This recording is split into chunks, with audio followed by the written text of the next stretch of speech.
Bahkan malam yang paling mulia sepanjang tahun. Malam apa? Malam Lailatul Qadar, yang lebih mulia daripada 1000 bulan. Kenapa dipilih Allah sebagai malam yang paling mulia? Karena pada malam itulah diturunkan Al-Quran. Bismillahirrahmanirrahim. Assalamualaikum warahmatullahi wabarakatuh. Jalan-jalan ke Raja Ampat, jangan lupa mampir ke Pantai Senggigi. Jawab salamnya belum semangat, kita ulang 10 kali lagi.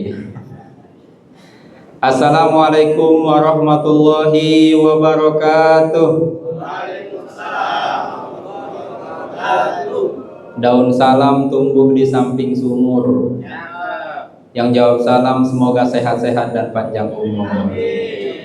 Daun salam tumbuh di bawah pohon bengkoang. Yang jawab salam semoga semuanya banyak uang. Daun salam tumbuh di bawah pohon kentang. Yang jawab salam semoga semuanya lunas hutang. Daun salam tumbuh di bawah pohon mangga. Yang jawab salam semoga semuanya jadi ahli surga. Amin ya rabbal alamin. Alhamdulillah, wassalatu wassalamu ala rasulillah wa ala alihi wa sahbihi wa mawalah, wala haula wala quwata illa billah, thumma amma ba'du. Yang saya hormati DKM Masjid beserta seluruh jajarannya, bapak-bapak jamaah salat zuhur, yang mudah-mudahan kita semua dimuliakan Allah Subhanahu wa ta'ala. Alhamdulillah, kita bersyukur kepada Allah Subhanahu wa ta'ala hingga siang hari yang penuh dengan keberkahan ini Allah Subhanahu wa ta'ala masih berikan kita kekuatan.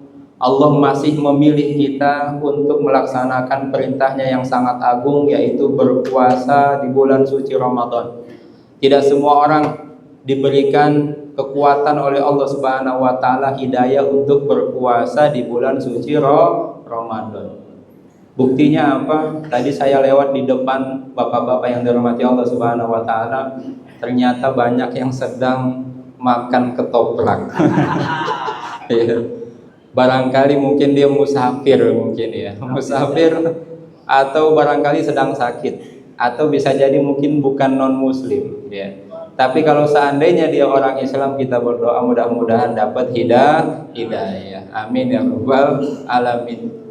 Dan juga kita berdoa kepada Allah Subhanahu wa ta'ala, semoga seluruh amal ibadah yang kita lakukan di bulan Ramadan ini, dari semenjak awal sampai hari ini, sampai nanti selesai bulan suci Ramadan, semuanya diterima oleh Allah Subhanahu wa ta'ala. Amin ya rabbal alamin. Jamaah sekalian yang dirahmati Allah Subhanahu wa ta'ala, tema kita pada siang hari ini adalah bersahabat dengan Al-Quran. Ya, bersahabat dengan Al-Quran. Ya.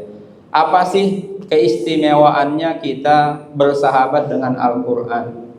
Kenapa sih kita harus bersahabat dengan Al-Quran? Apa kriteria orang-orang yang sudah dikatakan sebagai orang-orang yang bersahabat dengan Al-Quran? Yang pertama, kenapa kita harus bersahabat dengan Al-Quran?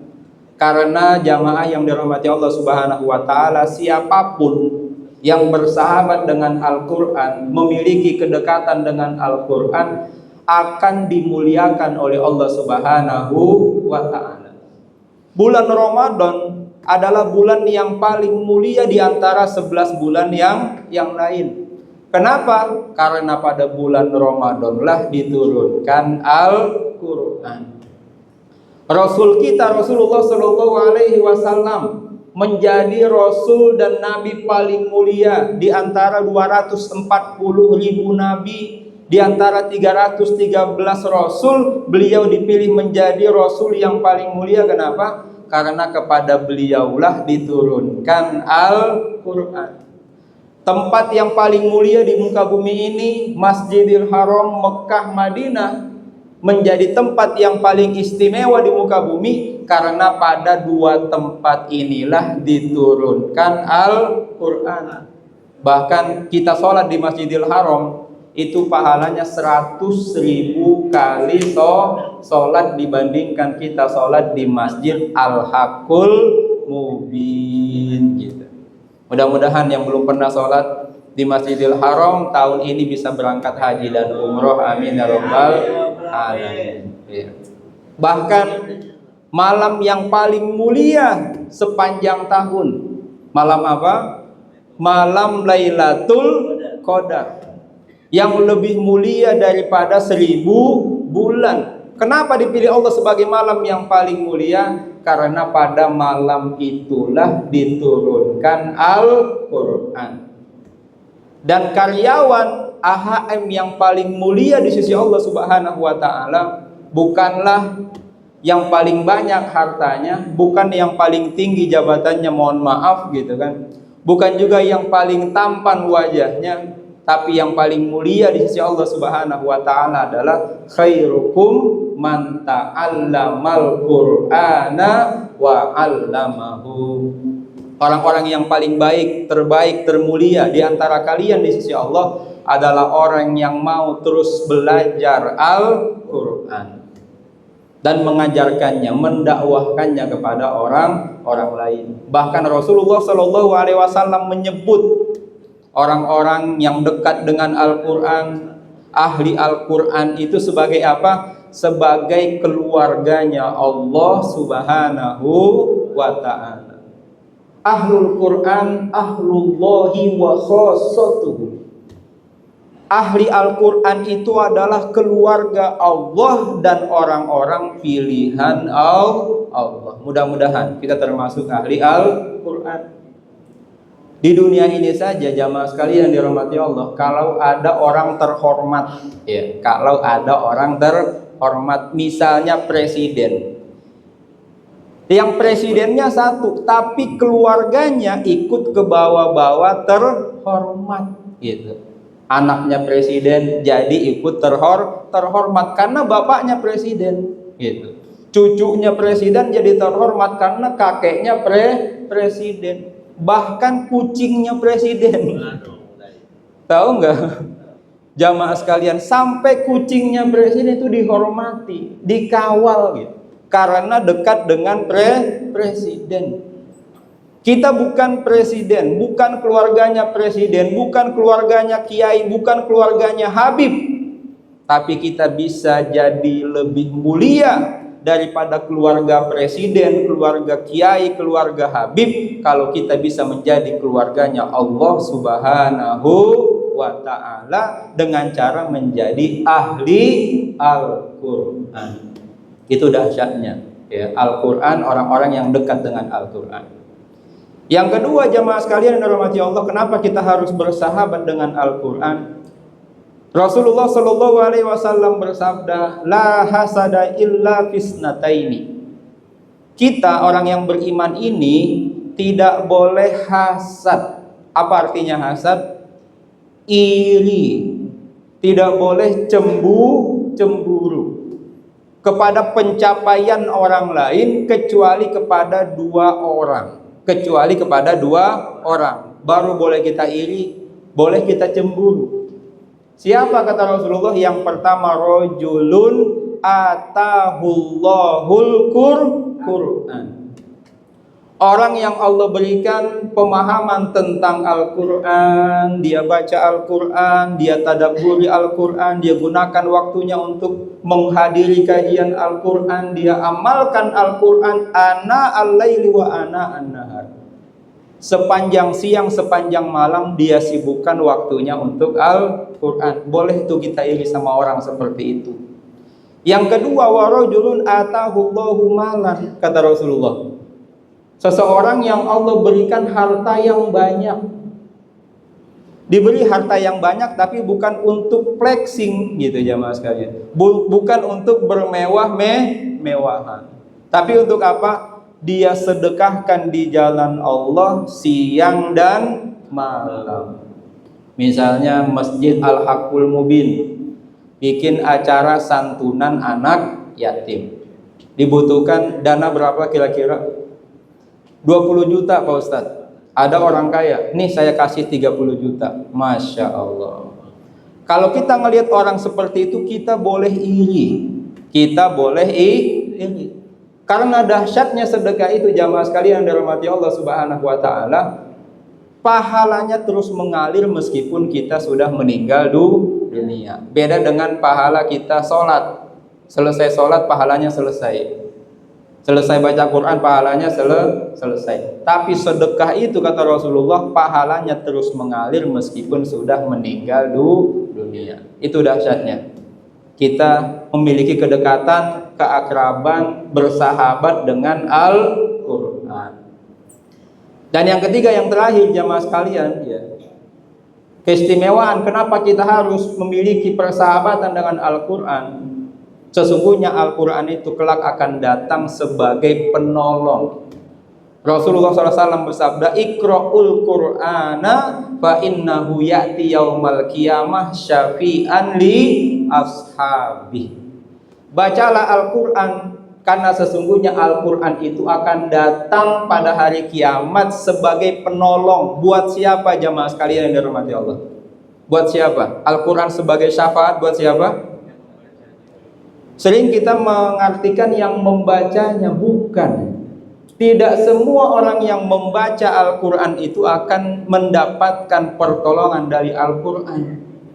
Ashabihi kata Rasulullah. Ashab itu jamak dari sohib. Apa artinya sohib? Sahabat.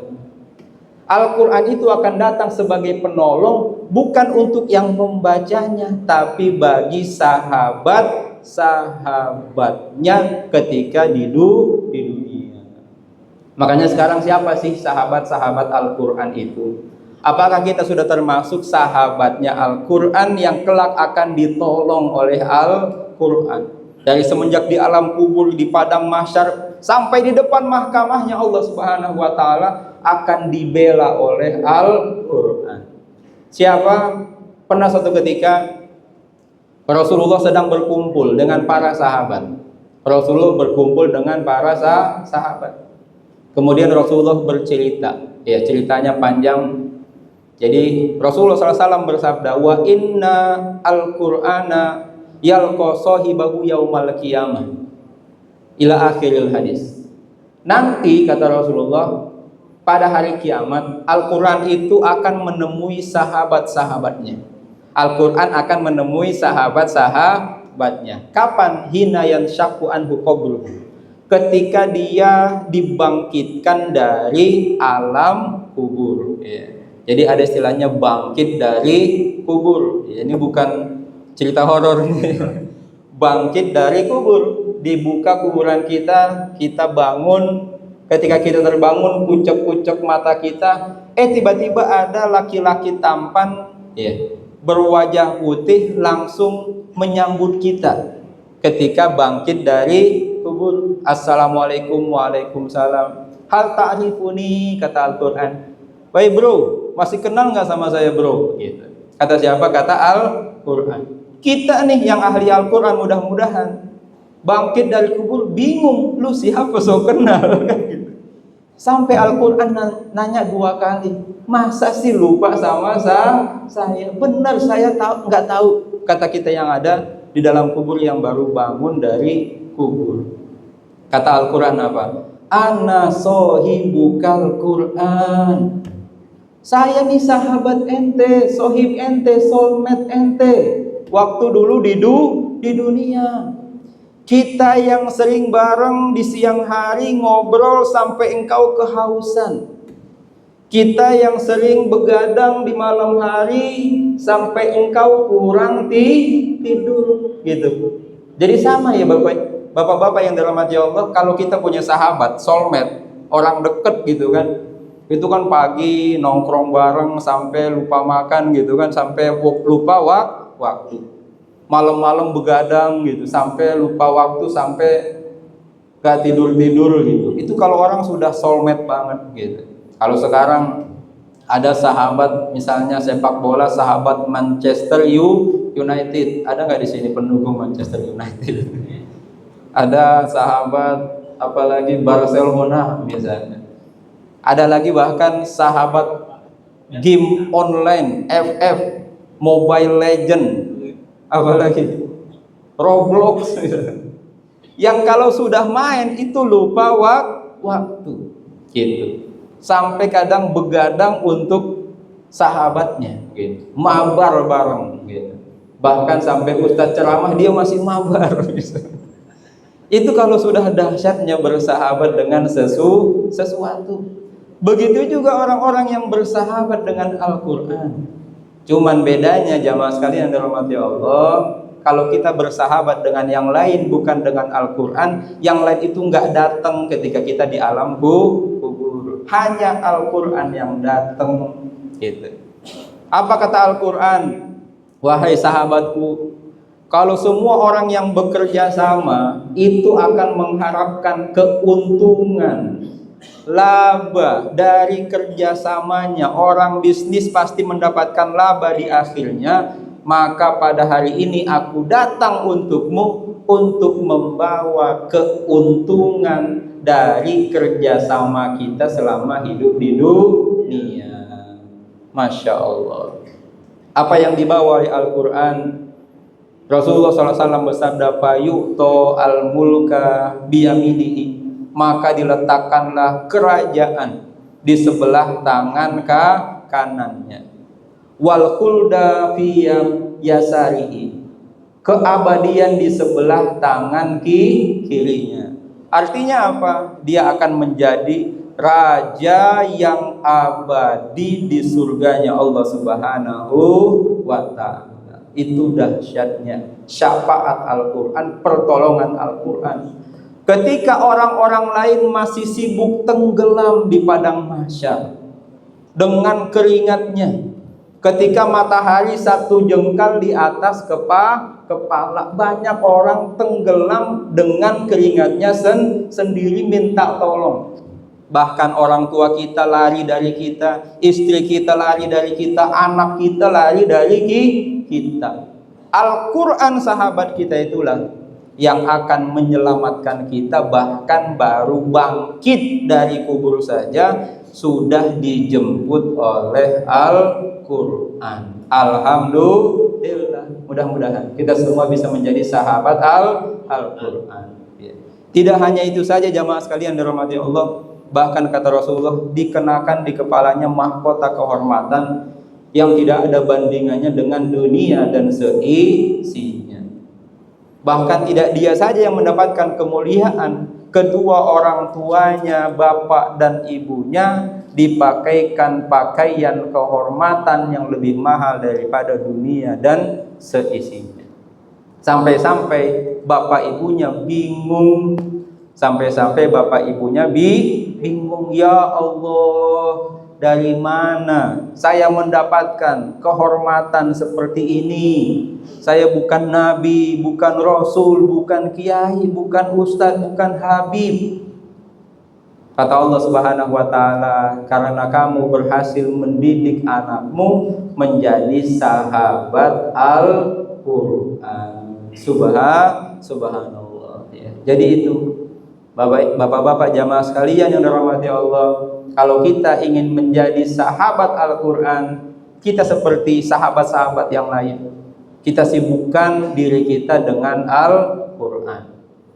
Kita baca Al-Quran, kita coba memahami Al-Quran, menghadiri kajian Al-Quran, berusaha untuk menerapkannya dalam kehidupan kita sehari-hari. Enggak mesti langsung harus hafal Al-Quran 30 juz, gak mesti.